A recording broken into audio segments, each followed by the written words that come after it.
Hello everyone, once again आपका स्वागत है हमारे यूट्यूब चैनल फार्मेसी इम्पैक्ट में। आज हम डिस्कस करेंगे बी फार्मा का क्वेश्चन पेपर जिसका नाम है कंप्यूटर फंडामेंटल। इसमें हम one by one question discuss करेंगे कि एग्ज़ाम में क्वेश्चंस कैसे पूछे जाते हैं। इसका मैं आपको एक बार पैटर्न दिखा देता हूँ। पैटर्न ये सेक्शन ए है। सेक्शन ए में 7 क्वेश्चन आते हैं। सेक्शन ए में 7 क्वेश्चन आते हैं जो 2-2 नंबर के होते हैं, और सेक्शन बी में 3 क्वेश्चन आते हैं जो 7 नंबर के होते हैं, और एक और होता है सेक्शन सी जो 7-7 नंबर के क्वेश्चन होते हैं सेक्शन सी में। तो ये पैटर्न है, ये आपने देख लिया होगा। तो आज जो हम डिस्कस करेंगे, हम सिर्फ 2-2 क्वेश्चनों को डिस्कस करेंगे कि इनके एग्ज़ाम में आंसर्स कैसे लिखने हैं। समझ में आ गए? वीडियो को स्टार्ट करने से पहले अगर आप हमारे चैनल पर नए हैं तो हमारे चैनल को सब्सक्राइब जरूर कर लें और बेल आइकन को प्रेस कर लें ताकि आने वाली वीडियो आपको सही समय पर मिल जाए। और इस वीडियो को ज़्यादा से ज़्यादा शेयर करिए ताकि और भी स्टूडेंट इसका लाभ उठा सकें। तो आज जो हम डिस्कस करने जा रहे हैं वो सेक्शन ए के क्वेश्चंस डिस्कस करने जा रहे हैं। तो देखिए, सेक्शन ए में आपको नजर आ रहा होगा 7 क्वेश्चंस हैं। सबसे पहला क्वेश्चन है व्हाट इज डिजिटल कंप्यूटर। इसकी डेफिनेशन आपको 2 नंबर में लिखनी है। लिमिटेशन रखना है, ज़्यादा नहीं लिखना है, लिमिट क्रॉस नहीं करनी है। उसके बाद दूसरा जो क्वेश्चन है, डिफरेंस आपको बता रहा है सीपीयू और एएलयू में। फिर आपका तीसरा क्वेश्चन है नेटवर्क टोपोलॉजी। क्या है नेटवर्क टोपोलॉजी के आपको बारे में बताना है। और फिर वर्ड प्रोसेसर के बारे में आपको बताना है, मैक्रोज के बारे में आपको लिखना है, पावर पॉइंट क्या होता है और डेटाबेस क्या है। ये सेक्शन ए के क्वेश्चन है। ये 14 नंबर आपको दिलाएंगे अगर आप ये करके आते हैं। अब हम 1 बाय 1 इनके आंसर देख लेते हैं। आपको ये आंसर कैसे लिखना है और मैं आपको समझा देता हूँ कि किस तरह से ये इनकी डेफिनेशन है।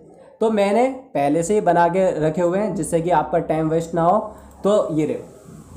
तो ये बी फार्मा का है 2018-19 का क्वेश्चन पेपर है फर्स्ट सेम का, जिसका नाम है कंप्यूटर फंडामेंटल। तो सबसे पहले जो क्वेश्चन आपने देखा था वो कौन सा देखा था? डिजिटल कंप्यूटर के बारे में। तो डेफिनेशन क्या है? देखो, डिजिटल कंप्यूटर, मैं इसकी डेफिनेशन एक्सप्लेन कर रहा हूँ। डिजिटल कंप्यूटर एक प्रकार का कंप्यूटर ही है। ये मैंने ग्रीन कलर से हाईलाइट कर रखा है। डिजिटल कंप्यूटर एक प्रकार का कंप्यूटर ही है जो अंकों के माध्यम से, जो डिजिट के माध्यम से इंफॉर्मेशन को एक्सचेंज करते हैं, एक कंप्यूटर से दूसरे कंप्यूटर में सेंड करते हैं। और हम किसका यूज करते हैं? बाइनरी नंबर सिस्टम का यूज करते हैं। समझ में आ गया? बाइनरी नंबर क्या होते हैं? 0-1 के फॉर्म में होते हैं बाइनरी नंबर। एग्जाम्पल के लिए आपको लिखना है मैकबुक। आपने देखा एप्पल का लैपटॉप देखा होगा, मैकबुक देखिए, उसी टाइप का एक कंप्यूटर होता है। तो ये डिजिटल कंप्यूटर की डेफिनेशन है। समझ में आ गई डेफिनेशन क्या है? अगर समझ में आई हो तो कमेंट जरूर कर दीजिएगा। दूसरा जो क्वेश्चन है वो है सीपीयू और एएलयू में डिफरेंस आपको बताना है कि सीपीयू और एएलयू में डिफरेंस क्या है। तो यहाँ पे एएलयू की फुल फॉर्म आप देखें। सबसे पहले एएलयू की फुल फॉर्म आपको पता होनी चाहिए।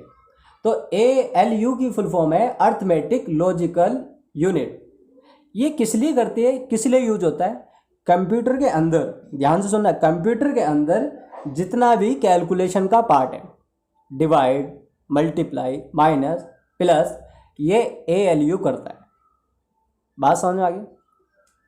दूसरा सीपीयू, इसकी फुल फॉर्म है सेंट्रल प्रोसेसिंग यूनिट। ये क्या काम करता है? जितने भी इंस्ट्रक्शन आते हैं, जितने भी आदेश आते हैं, उनको ये ऑपरेट करता है, उन्हें हैंडल करता है। यहाँ पे डेफिनेशन दी हुई है, आप इधर रीड कर लीजिएगा। और अगर नोट्स बनाना चाहते हैं तो नोट्स बना लीजिए। और हालांकि ये मैं इसका लिंक भी मैं नीचे दे दूंगा डिस्क्रिप्शन में। अब हम आते हैं थर्ड क्वेश्चन के ऊपर। तो थर्ड क्वेश्चन में पूछा गया है, देखो मैं दिखा देता हूँ थर्ड क्वेश्चन क्या है। यहाँ पे है what you mean by network topology. तो हमारे पास भी देखिए थर्ड यही है, सी वाला। नेटवर्क टोपोलॉजी के बारे में हम पढ़ेंगे। तो ये नेटवर्क टोपोलॉजी है क्या? तो सिंपल सा डेफिनेशन मैंने यहाँ पे लिख दिया, एक बार आप देख लीजिएगा। मैं सिंपल बता देता हूँ ये क्या है। ये नेटवर्क टोपोलॉजी एक प्रकार के नोड्स होते हैं, डिफरेंट नोड्स होते हैं जो एक दूसरे से कनेक्ट होते हैं। ये हाईलाइट भी कर रखा है मैंने। ये जो difference node are place interconnected which each other, कुछ नोड्स होते हैं डिफरेंट टाइप के, वो एक दूसरे से कनेक्ट करते हैं और कनेक्ट करके डेटा को सेंड करते हैं। ये होता है नेटवर्क टोपोलॉजी। हालांकि ये काफ़ी बड़ा टॉपिक है, तो 2 नंबर में आपको लिखना है। ये 2 प्रकार की होती है, एक फिजिकल, ये आप देख रहे होंगे फिजिकल टोपोलॉजी, और एक है लॉजिकल टोपोलॉजी। ये फिजिकल और लॉजिकल में क्या डिफरेंस है? तो देखो यहाँ पे लिखा हुआ है, फिजिकल होता है ये डिवाइस से कनेक्ट होता है, ये फोकस करता है डिवाइस पे, नोड्स पे। ये डेटा ट्रांसफ़र करता है बिटवीन नेटवर्क नोड्स के बीच में। जो नोड्स होते हैं ना, जो नोड्स होते हैं उनके बीच में डेटा को ट्रांसफ़र करता है। ये डिवाइस से कनेक्टेड होता है, ये डिवाइस से कनेक्टेड होता है। लेकिन नोड्स को, ये जो लॉजिकल टोपोलॉजी है, ये नोड्स को डेटा ट्रांसफ़र करता है। एक बार इसे रीड कर लीजिएगा, ये समझ में आ जाएगा। अगर नहीं समझ में आया तो एक बार कमेंट कर दीजिएगा, मैं दोबारा एक्सप्लेन कर दूँगा। हालांकि इतनी ज़रूरत नहीं पड़ेगी। तो ये 3rd क्वेश्चन हो गया कि नेटवर्क टोपोलॉजी होता क्या। अब हम आते हैं 4th क्वेश्चन पे। ये पूछा जा रहा है वर्ड प्रोसेसर का आप क्या समझते हैं, what you mean word processor. तो इसकी डेफिनेशन यहाँ लिखी हुई है। तो वर्ड प्रोसेसर एक प्रकार का सॉफ्टवेयर ही होता है, डिवाइस होते हैं जो हमें किस लिए यूज़ होती है, काम में आती है। हम उससे कोई फाइल क्रिएट कर सकते हैं, एडिट कर सकते हैं, उससे प्रिंट डॉक्यूमेंट कर सकते हैं। जैसा कि आप देख रहे हैं, ये जिस पे मैं आपको समझा रहा हूँ, ये भी वर्ड प्रोसेसर ही है। ये जो मैंने वर्ड लिखे हैं, यहाँ पे मैंने ग्रीन कर दिया, येलो कर दिया और रेड को अंडरलाइन कर दिया। तो ये हम किस में करते हैं, वर्ड में ही करते हैं। ये प्री डिफाइन होता है माइक्रोसॉफ्ट का। हम इसमें कैरेक्टर लिख सकते हैं, नंबर लिख सकते हैं। ये चीज़ें बड़ी सिंपल है, बचपन से हम सीखते आ रहे हैं। जिसने भी बेसिक कंप्यूटर किया होगा पहले, वो तो उसे पता ही है वर्ड प्रोसेसर क्या होता है। ये भी डेफिनेशन यहाँ पे समाप्त हो जाते हैं। आई होप आपको ये समझ में आ गई होगी डेफिनेशन मैं क्या बता रहा हूँ। अगले क्वेश्चन की तरफ और चलते हैं। अगला जो क्वेश्चन है हमारे पास वो है मैक्रोज, कि what is the macros in Excel.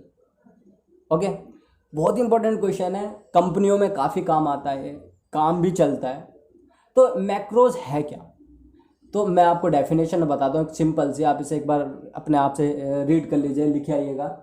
तो मैक्रोज जो होता है एक प्रकार का कोड कह सकते हैं या उसे प्रोग्राम कह सकते हैं, जो पहले से ही एक्सेल फाइल में होता है। एक्सेल में जो आपने एक्सेल चलाया होगा उसमें पहले से होता है। ये इसलिए यूज करते हैं कि ऑटोमेटिक टास्क हमारा ज़्यादा से ज़्यादा कंप्लीट हो जाए। मान लीजिए बहुत सारा टास्क है, हम हैंडल नहीं कर पा रहे हैं, तो हम मैक्रोज का यूज़ करके उसे हम जल्दी फिनिश कर सकते हैं, और ये मैक्रोज है। बात समझ में आ गई? तो मैक्रोज का इसलिए यूज होता है। ये डेफिनेशन भी यहाँ पे समाप्त हो जाती है। उसके बाद हम देखेंगे पावर पॉइंट, कि what is the power point. तो पावर पॉइंट के बारे में तो सबको ही मालूम है। पावर पॉइंट इसलिए यूज करते हैं, डेफिनेशन लिखी हुई है, पावर पॉइंट इसलिए यूज करते हैं प्रेजेंटेशन प्रोग्राम को क्रिएट करने के लिए। मान लीजिए आपको कहीं पे प्रेजेंटेशन देनी है, तो प्रेजेंटेशन आपको तैयार करनी पड़ेगी पावर पॉइंट में, और फिर वो आप उसे कंप्यूटर पे या लैपटॉप पे या प्रोजेक्ट पे आप उसे कनेक्ट करके आप वहाँ पे क्या दे सकते हैं, प्रेजेंटेशन आप दे सकते हैं। इसका मैं यहाँ पे डेफिनेशन दी हुई है, तो आप इसे देख लीजिएगा। हालांकि बस इसे स्मॉल बिजनेस के लिए यूज करते हैं, कभी भी कर सकते हैं। और जब ये आया था, इसकी डेट है जब ये बना था 20 अप्रैल 1987 में ये लॉन्च हुआ था। माइक्रोसॉफ्ट पावर पॉइंट ने बनाया हुआ था। इनके ये जो हैं दो जिन्होंने डेवलप किया था उनका नाम है। तो आपको ये समझ लेना है, याद कर लेना है, कुछ भी कर लेना है। आपको पावर पॉइंट समझ में आ जाना चाहिए कि पावर पॉइंट है क्या। ठीक है, तो ये डेफिनेशन है। 2 नंबर में और क्या लिखोगे, ये लिखे उसका नाम बता देना, कब लॉन्च हुआ था, किसने बनाया था, किस लिए यूज करते हैं, यही बताना होता है 2 नंबर में, और तो है नहीं। उसके बाद ये डेफिनेशन ख़त्म हो गई। अब लास्ट क्वेश्चन आता है, व्हाट इज़ डेटाबेस। बहुत ही इंपॉर्टेंट क्वेश्चन है डेटाबेस। जब आप प्रोग्राम फील्ड में जाएंगे, अगर कोई इंटरेस्टेड है प्रोग्रामिंग में, तो वहाँ पे काफ़ी नाम आता है डेटाबेस। और अब भी डेटाबेस, देखो डेटाबेस है क्या। ये डेटाबेस ये कलेक्शन ऑफ इंफॉर्मेशन, ये इंफॉर्मेशन को कलेक्ट करता है। यानी सपोज करो आपका कोई सर्वर है, जैसे मान लीजिए आपने फेसबुक देखा हुआ है, फेसबुक पे आप अपने पिक अपलोड कर देते हैं, और पिक अपलोड करके वो हमेशा वहीं पे रहती है। आप जब मर्जी उसे एक्सेस कर सकते हैं, जब मर्जी उसे देख सकते हैं। वो आपने तो अपलोड कर दी, लेकिन आपको ये पता है वो जो आपने फेसबुक पे पिक अपलोड करी है वो कहाँ जाके सेव हुई है। तो फेसबुक वालों का एक डेटाबेस होता है, वो पिक वहाँ जाके सेव हुई है। ठीक है, तो डेटाबेस में अभी मैं इतना डीपली नहीं बनाऊंगा, नहीं तो वीडियो काफ़ी लेंथी हो जाएगी। तो अभी तो बस आपको ये बता दिया है कि डेटाबेस होता क्या है। कलेक्शन ऑफ इंफॉर्मेशन होती है जो रिकॉर्ड रखती है हमारी फाइल, जितने भी हम एक्टिविटी करते हैं, कोई फाइल अपलोड, वीडियो जितना भी हम सर्वर के ऊपर डालते हैं वो डेटाबेस में जाता है। तो ये सेक्शन ए हमने क्या कर लिया, कवर कर लिया। एक बार मैं शुरू से आपको दिखा देता हूँ हमने कौन कौन से क्वेश्चन करें, फिर बाद में इन्हें कोई छूट गया। डिजिटल कंप्यूटर एक बार देख लीजिए जैसे, फिर डिफरेंस, अब मैंने आपको बता दिया डिफरेंस है क्या। फिर थर्ड में आपको बता दिया नेटवर्क टोपोलॉजी है क्या, ये पूरी उसकी डेफिनेशन है, मैंने यहाँ रोक भी दिया है, आप इसे स्क्रीनशॉट भी ले सकते हैं। उसके वर्ड प्रोसेसर के बारे में आपको बता दिया कि वर्ड प्रोसेसर क्या है। उसके बाद मैंने आपको मैक्रोज के बारे में क्या, ये हालांकि हल्की हल्की इन्फॉर्मेशन आपको दी है। अभी जब हम और भी सेक्शन पढ़ेंगे हो सकता है कि मैं आपको इसमें डीपली एक्सप्लेन करूं। पावर पॉइंट आपको बता दिया है और डेटाबेस क्या है, और ये सारे हमने सेक्शन ए के जितने भी हैं हमने सारे क्वेश्चंस कवर कर लिए, जितने भी मैंने ये हाईलाइट करे ये सारे कवर कर लिए। उम्मीद करता हूँ ये समझ में आई होगी आपको वीडियो। ये फर्स्ट सेम का है, जो भी नए बच्चे कॉलेज में जाते हैं उनके पास कंप्यूटर का सब्जेक्ट होता है, उनके लिए काफ़ी इंपॉर्टेंट है। हालांकि सभी के लिए इम्पोर्टेंट है जो भी इस कंप्यूटर की फील्ड में आना चाहता है। तो इस वीडियो में इतना ही। जाने से पहले अगर आपने हमारे चैनल को अभी तक